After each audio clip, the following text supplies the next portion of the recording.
ko sëy mu lay neex di la naqari mais yow man ni ma def na bëri dama ëppal nag xaaral ma ko paa bi. Oh my god les amis, le meilleur épisode qu'on a eu jusqu'ici. Mais quel cliffhanger, quel suspense. Et puis on en parle de Ben. Je pensais à tout le monde sauf elle pour le maraboutage. Dans ma tête je me disais que ce sera des femmes plus âgées comme Mère Diane ou Mère Aminata qui utiliseront le maraboutage. Et ben non les gars, mais quelle surprise. La question que je me pose du coup c'est est-ce que c'était vraiment la première fois là? Parce qu'on a vu qu'elle appelait le marabout pour qu'il lui confirme le dosage et tout ça. Mais dans les épisodes précédents, on a vu que Ben avait passé le jus à Dalanda, qu'elle avait sûrement l'habitude de lui servir de la nourriture à boire et tout ça. Donc je me demande vraiment si c'est la première fois. En tout cas, ça expliquerait beaucoup de choses. Ça expliquerait notamment le fait que tout le monde s'interroge sur Dalanda. Pourquoi les femmes de la famille de Dalanda sont très surprises par son comportement. Regina, elle lui met la pression pour qu'elle cut it. Et puis la mère de Dalanda, qui elle aussi est très surprise de savoir que sa fille est toujours avec Taïrou. Dès la sortie de la bande-annonce, on s'était posé des questions, on était tous surpris de voir Dalanda toujours avec Taïrou en mode lovey-dovey et tout ça. Un comportement qui ne lui ressemble pas du tout.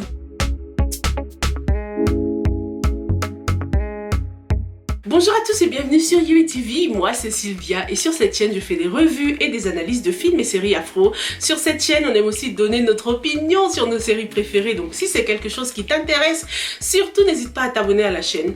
Active aussi la petite cloche pour ne rater aucune nouvelle revue. D'après toutes les réactions que j'ai reçues, vous avez kiffé cet épisode. Non mais franchement le choc quoi pour le scénario de Mbeng, je m'y attendais pas du tout. Lors de cette scène, je faisais que de l'admirer, admirer sa robe et tout. Je me disais Mbeng elle est stylée et tout ça. Et là bam, on nous montre cette scène de la potion magique. Je me dis oh my god. Mais est-ce que ça devrait même nous surprendre? Mbeng a toujours été une femme très traditionnelle, donc ce comportement correspond très bien au personnage en fait. Tu vois, c'est un personnage qui respecte la tradition. Si je me trompe pas, même avant d'arriver chez Dalanda et Taïrou, elle était au village, non Ben, corrige-moi si je me trompe.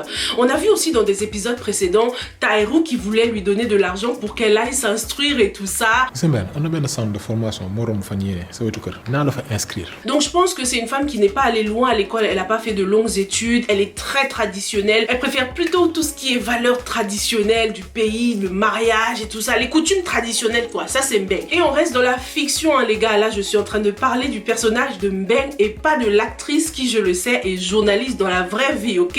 Rien à voir les gars, ok? Restons concentrés, restons dans la fiction parce que dans une revue précédente, j'avais demandé si c'était vraiment Mbeng qui avait laissé un message à son frère parce qu'elle avait parlé français et Mbeng n'a pas l'habitude de parler français et beaucoup m'ont dit que si c'était bien elle, que dans la vraie vie elle est journaliste et tout ça, donc elle sait bien parler français. Merci beaucoup mais ça n'a rien à voir, ok? Restons vraiment dans la fiction. Et dans la fiction, ce personnage ne parle pas très souvent français, ok? Ce qui n'est pas non plus un point négatif, c'est juste le personnage quoi. Alors maintenant, dites-moi, qu'est-ce que vous pensez de l'acte de Mbeng les gars?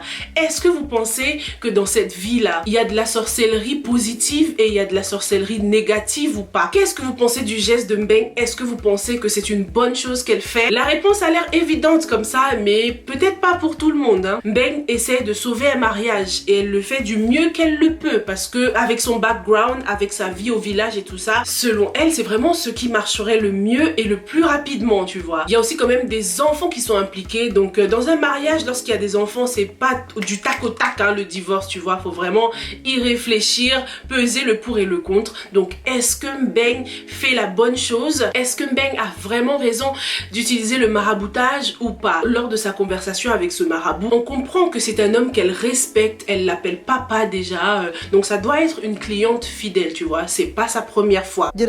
Ça doit être la première fois qu'elle utilise cette potion-là en particulier, mais ce n'est pas la première fois qu'elle sollicite ce marabout. Espérons toutefois que Mbeng a quand même pensé au bébé de Dalanda et que cette potion n'aura aucun effet sur le bébé. Sinon, j'aimerais beaucoup savoir ce que t'en penses. Est-ce qu'il y a deux types de sorcellerie selon toi? La sorcellerie positive et la négative? La réponse n'est pas si évidente que ça les gars, sinon je pense que beaucoup de gens n'iraient pas solliciter les marabouts pour tout et n'importe quoi parce que pour eux ils pensent faire la bonne chose. Mbeng elle-même elle l'a dit, ah quand même je suis une bonne belle-sœur et tout.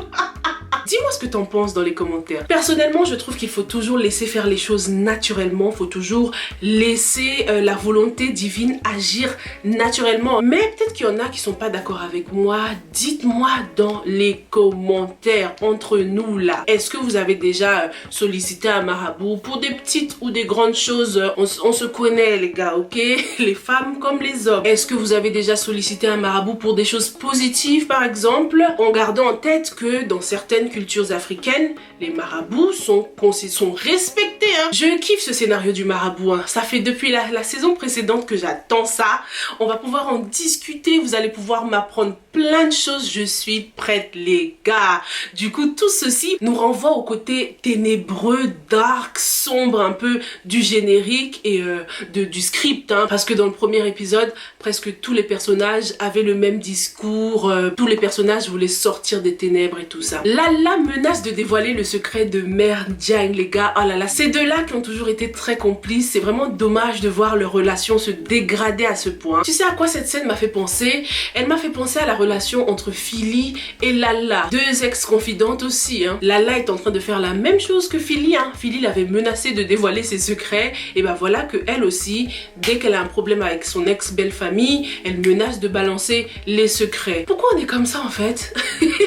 C'est pas pour rien qu'on dit que les femmes parlent trop. On peut plus faire confiance en personne, hein. Mais franchement, Lala, elle abuse. Même si j'ai décidé d'être team Lala, je trouve qu'il faut qu'elle pense un peu plus aux enfants, quoi. Ça reste quand même leur grand-mère. Même si elle a des problèmes avec le papa, la grand-mère, elle a rien fait. D'ailleurs, dans la revue précédente, quelqu'un m'a laissé un joli petit commentaire en disant que la vie de Lala serait tellement plus facile si elle laissait Cher voir ses enfants. Elle ne se serait jamais affichée comme ça au boulot, hein. Si Cher était avec les enfants, Noura ne l'aurait jamais appelée. Encore un mystère d'ailleurs, ce coup de fil. Mais voilà quoi, c'est très dommage. Lala, elle veut faire la Rambo là.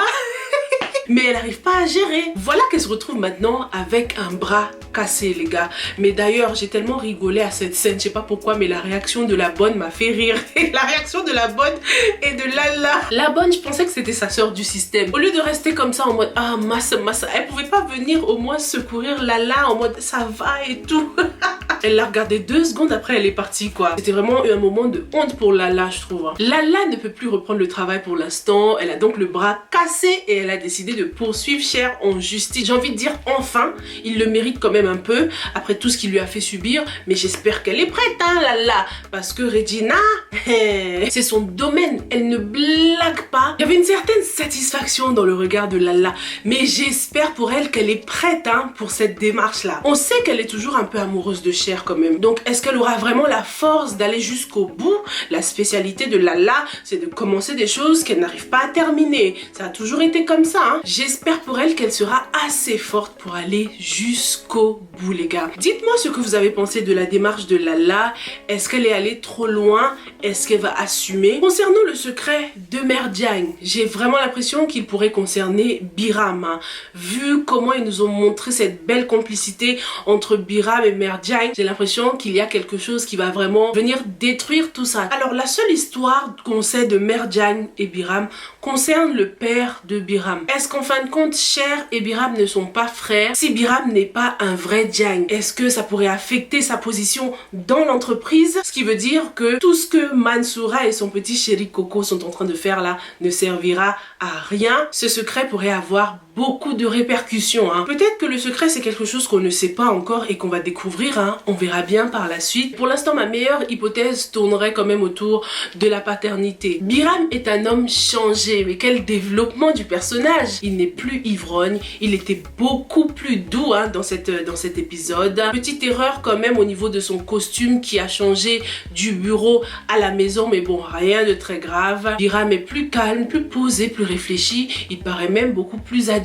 Et tout ça grâce à Mansoura apparemment. Mansoura qui est très occupé en ce moment avec Hamid. Hein. Mais Hamid là, il porte jamais de t-shirt. Enfin, on se plaint pas, hein, mais bon. Cette scène était hyper intéressante. On découvre ses partenaires dans une ambiance très romantique, hein, en mode piscine, champagne et fraises. C'est très romantique et très érotique aussi tout ça, ce qui nous renvoie aux couleurs que j'ai analysées. Hein. Pendant cette scène, on découvre que Hamid a déjà une femme dans sa vie. Est-ce que c'est juste une copine ou est-ce que c'est une épouse? On remarque déjà qu'il a une bague au doigt et puis son discours au téléphone ressemblait vachement au discours d'un mari qui parle à sa femme. J'ai été retenue au boulot, je suis sur le chemin du retour, t'as pas besoin de quelque chose? En général, c'est vraiment les maris qui sont very caring qui parlent comme ça. Hein. C'est des providers, ils essayent toujours de savoir si tout va bien, ils te donnent des explications. Ça change du Hamid qu'on a eu jusqu'ici. Hein. Hamid a une autre face cachée quand même. Hein. Hamid peut être très doux. Lorsque Mansoura lui demande de faire attention, de pas s'attacher, il ne lui répond pas. C'était comme si on avait affaire à un petit switch là, comme si Mansoura devenait la vraie villain de l'histoire, la vraie méchante de l'histoire. Hamid m'a fait moins peur dans cet épisode. Hein. C'est vraiment Mansoura qui dérange depuis le début de cette saison. Elle est devenue très agressive, très rentre-dedans, un peu moins douce et moins maligne que dans la saison précédente, j'ai l'impression. Qu'est-ce que t'en penses, toi? Son caractère symbolise aussi peut-être le fait que le temps presse, elle a envie d'accélérer les choses, du coup elle perd patience et elle devient plus agressive, tu vois. Donc elle a introduit une nouvelle candidature dans Cineginja, une candidature qui a mis tout le monde d'accord.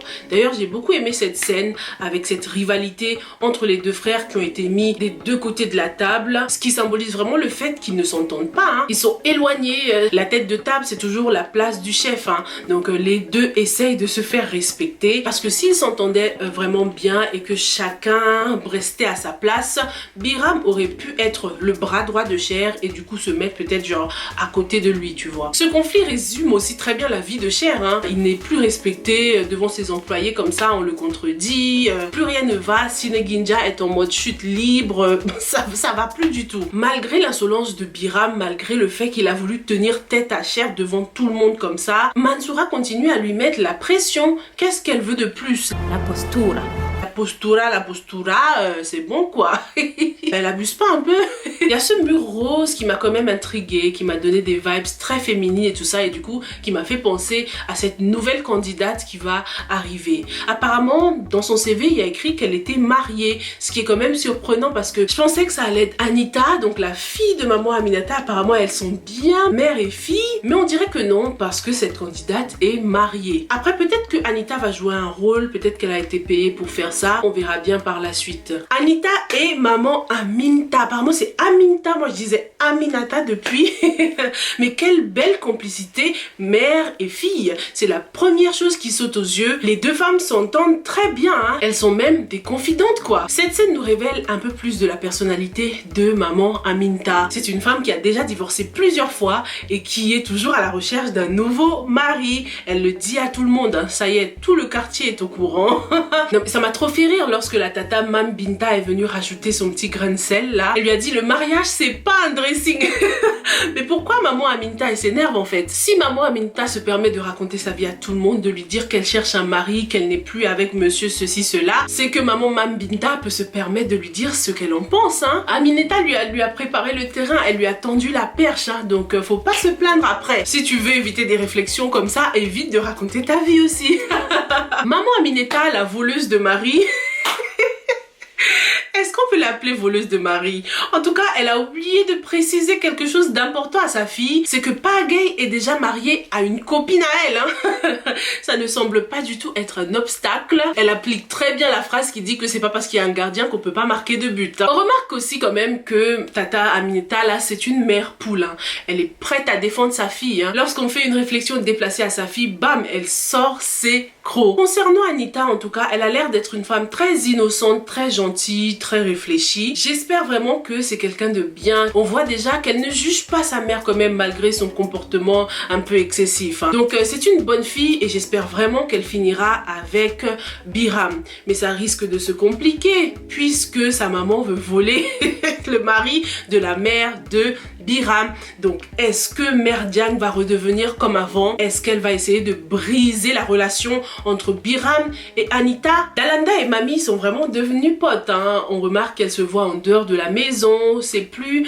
une histoire d'avocate et cliente. Mamie se retrouve vraiment dans une situation délicate. Au moins maintenant elle est au courant du Takosouf, mais comment est-ce qu'elle va l'annoncer à Jalika, puisque elle aussi, Mamie, elle ment à Jalika. Jalika n'est pas censée savoir que Mamie voit Dalanda. Est-ce que Mamie va garder ça pour elle-même et juste faire des sous-entendus à chaque fois? En tout cas, en ce qui concerne Jalika et Tahirou, mais j'ai envie de dire, mais le respect, il est mort. J'ai eu un peu mal pour Jalika quand même, hein, lors de la scène du dîner, là, lorsque le téléphone a sonné et qu'on voit que dans le téléphone de Tahirou, il y a marqué Mada Bonbon. C'était tellement irrespectueux. Ça fait mal de voir ça. Essaye au moins de cacher ton téléphone par respect pour l'autre femme, quoi. C'est tellement paradoxal parce qu'avec Jalika, il essaye d'être lui-même, de ne rien cacher, mais en même temps, il cache leur mariage. Va trouver la logique. Il lui a même demandé de la suivre pour aller déposer les médicaments, histoire de prouver qu'il ne cache rien, quoi, qu'il est honnête. Ouais, c'est ça. Dalanda l'a bien eu, hein. Elle l'a bien piégé et il y a tellement quelque chose de beau, de mignon chez une femme enceinte qui est sexy. C'était une super belle scène qui se termine avec un beau suspense. En tout cas, Tahirou, il a intérêt à rattraper Dalanda pour qu'elle n'aille pas dehors. Peut-être que Jalika va finir par passer la nuit dans la voiture, les gars.